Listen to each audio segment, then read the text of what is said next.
മൂലമറ്റവും പരിസര പ്രദേശങ്ങളും കേന്ദ്രീകരിച്ച് ലഹരിയുടെ കച്ചവടം നടക്കുന്നതായി ലഭിച്ച രഹസ്യ വിവരത്തിന്റെ അടിസ്ഥാനത്തിൽ എക്സൈസ് സംഘം നടത്തിയ പരിശോധനയിലാണ് 76 ബോട്ടിൽ മെഫെട്രമിൻ സൾഫേറ്റ് ഇഞ്ചക്ഷൻ IP എന്ന മരുന്നുമായി യുവാവ് പിടിയിലായത്.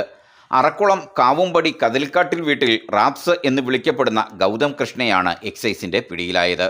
ഡോക്ടർമാരുടെ നിർദ്ദേശാനുസരണം മാത്രം അടിയന്തര സാഹചര്യത്തിൽ രക്തസമ്മർദ്ദം വർദ്ധിപ്പിക്കുന്നതിനായി ഉപയോഗിക്കുന്ന ഒരുതരം ഇഞ്ചക്ഷൻ മരുന്നാണ് ഇത്. ലഹരിക്കും ഉത്തേജനത്തിനുമായി യുവാക്കൾ അനധികൃതമായി ഈ മരുന്ന് ഉപയോഗിക്കുന്നതായി മുൻപ് കണ്ടെത്തിയിരുന്നു. മൂലമറ്റത്തും മറ്റും യുവാക്കൾക്കിടയിൽ വിൽപ്പന നടത്തുന്നതിനു വേണ്ടിയാണ് മരുന്ന് സൂക്ഷിച്ചതെന്ന് പ്രതി എക്സൈസിനോട് വ്യക്തമാക്കിയതായി ഇൻസ്പെക്ടർ അർജുൻ ഷാജു പറഞ്ഞു.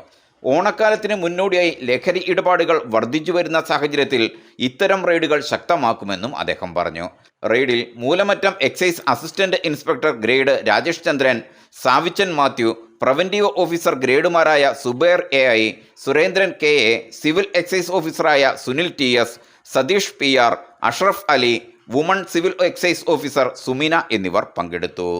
News bureau, Moolamattom.